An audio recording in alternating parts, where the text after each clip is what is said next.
रमशा फिर से एक दफा बहुत बड़ा झूठ बोल रही है और कहती है कि मुझे कुछ भी नहीं पता है। ज़ुहैब कहता है कि एलिज़े कभी झूठ नहीं बोल सकती, इस चीज़ का तो मुझे अंदाज़ा है। इस पर रमशा समझ रही थी कि ये उसकी आखिरी बाजी होगी। मतलब ये है कि अब ये बंदा देर नहीं लगाएगा एलिज़े का हाथ पकड़कर उसको इस घर से बाहर निकालने के लिए।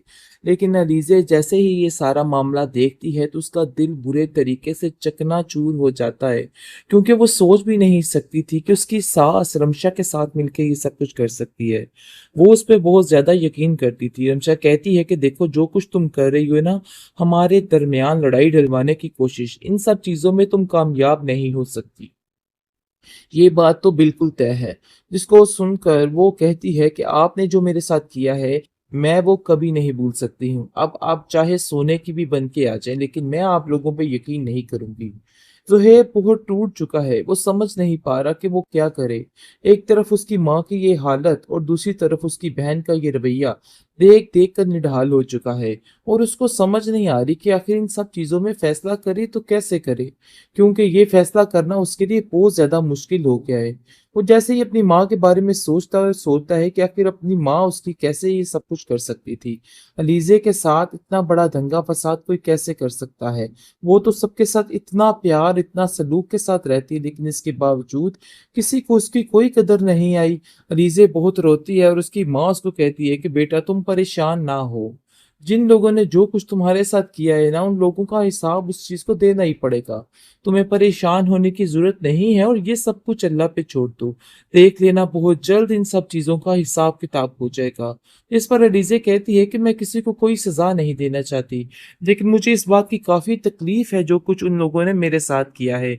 मेरे दिल से ना चाहते हुए वो बातें नहीं निकल पा रही। सो कर लिया। दूसरी तरफ जी आप देखेंगे कि अनाया कहती है कि मुझे समझ नहीं आ रही पारी कि आखिर ये परिशे चाहती क्या है, जबकि ये लड़की मेरी जिंदगी में आई है, तबाही ही तबाही मच गई है। मतलब ये है कि तुम्हें भी इसने पहले मुझसे छीना, तो अब अयान की बारी आ चुकी है। मैं अयान के रवैये में काफी ज्यादा तब्दीली देख रही हूँ, और ये सारी तब्दीली तुम्हारी बीवी की लगाई हुई है, और इस चीज को समझने की कोशिश करो। बहरहाल जुबैदा की दोनों बेटियां नहायत ही तकलीफ में हैं, और वो बहुत ज्यादा परेशान है और सोच रही है कि आखिर अलीजे को क्या हो गया जो अलीजे इतना रो रही है। वो उसे पूछने की कोशिश करती है कि बेटा मुझे सब सच बताओ कि आखिर ऐसी क्या बात हुई है जिसकी वजह से तुमने अपना रो रो कर बुरा हश्र कर लिया है। जिस पर जी आप देखेंगे कि रुमैसा बोलती है कि तुम्हें वही हुआ है, मतलब ये है कि जो तुम करतूत करने की कोशिश कर रही हो ना, वो तुम्हारे बच्चों के आगे आ रहे हैं, बस इसके अलावा और कुछ भी नहीं है। देखो तुम्हारी बेटियां दोनों ही तकलीफ में हैं, ये बात तुम अपने जहन में बिठा के रखना। जिस पर जुबैदा कहती है कि ये वक्ती आजमाइश है, इसके अलावा और कुछ नहीं। देखो रुमैसा तुम अपनी फिक्र करो, इन सब बातों को छोड़ दो, क्योंकि अब तुम्हें वाकई में अपनी फिक्र करनी चाहिए। मुझे नहीं लगता है कि तुम्हें कुछ और करना चाहिए। खैर रुमैसा काफी परेशान है। अब आलम को यकीन होने लग गया है कि चोरी रुमैसा और उसके बच्चे ही कर रहे हैं, जिसकी वजह से वो काफी परेशान हो जाती है और कहती है सबूत होने के बावजूद आप अपनी बीवी और बेटी पर इल्जाम लगाने की जहमत नहीं करे। अरे भाई ये सब कुछ उन्हीं दोनों औरतों का काम है, लेकिन जी वो दो औरतें काफी मुतमिन नजर आ रही हैं। ये बात तो आलम बड़े अच्छे तरीके से देख रहा है और कहता है कि देखो रुमैसा जो कुछ भी है, मेरा ये बात मानने को बिल्कुल दिल नहीं मानता कि वो दोनों चोर हो सकती हैं। वो ऐसा काम हरगिज नहीं करेंगी। ये बात तो बिल्कुल तय है और तुम भी समझ जाओ तो अच्छा है। रमशा ने इतना कुछ करना चाहा लेकिन उसके हाथ कुछ नहीं आया है। आप देखेंगे कि किसी भी तरह से उसका शोहर ज़ुहैब मतलब के अलीज़े पे शक नहीं कर रहा और कहता है कि अलीज़े कुछ गलत नहीं कर सकती। मैं आंखों देखी मक्खी नहीं निकल सकता। मुझे इतना पता है कि तुम मुझे जो मर्जी बता दो, मैं इस बात पे यकीन नहीं करूंगा। आगे से आप देखेंगे कि लीजे कहती है कि मुझे तो हैरत हो रही है कि इतना कुछ करके ये लोग सारा मुद्दा मेरे ऊपर डालने की कोशिश कर रहे हैं। रमशा काफी ज्यादा परेशान हो चुकी है अपनी माँ की इस हालत को देख के। उसकी माँ कहती है कि तुम्हें शर्म आनी चाहिए, तुमने जो कुछ किया है।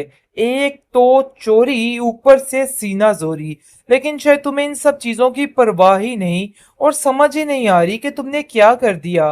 जिस पर रमशा कहती है कि जुहेब तो वैसे ही जोरू का गुलाम है, उसकी तो कोई भी बात मत कीजिए, और वैसे भी उसकी बातें दिल पे लेने का कोई फायदा नहीं है।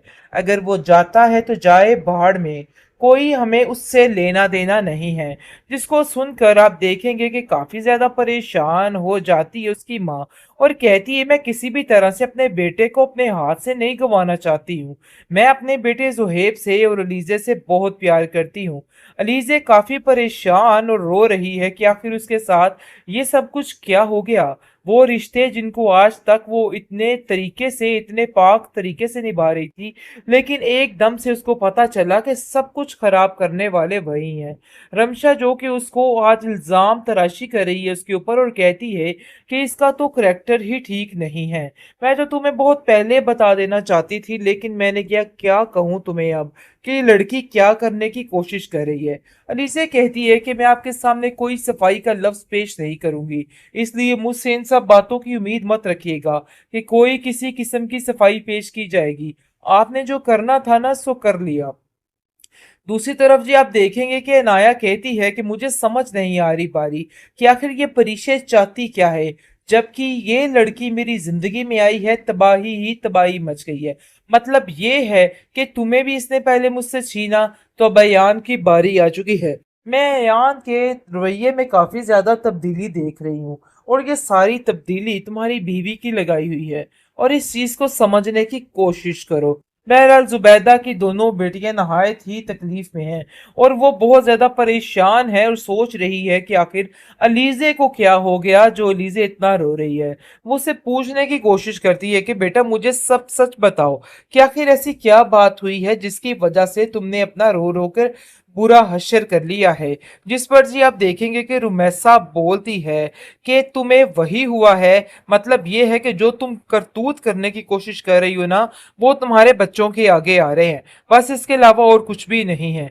देखो तुम्हारी बेटियां दोनों ही तकलीफ में हैं, ये बात तुम अपने जहन में बिठा के रखना।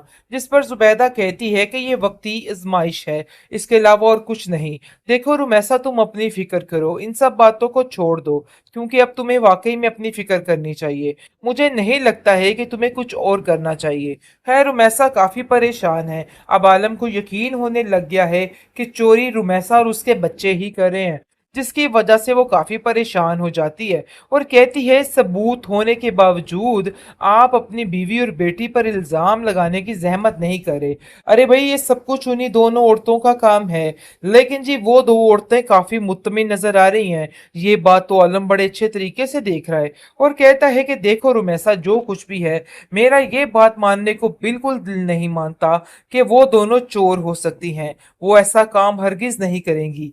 ये बात तो बिल्कुल तय है, और तुम भी समझ जाओ तो अच्छा है।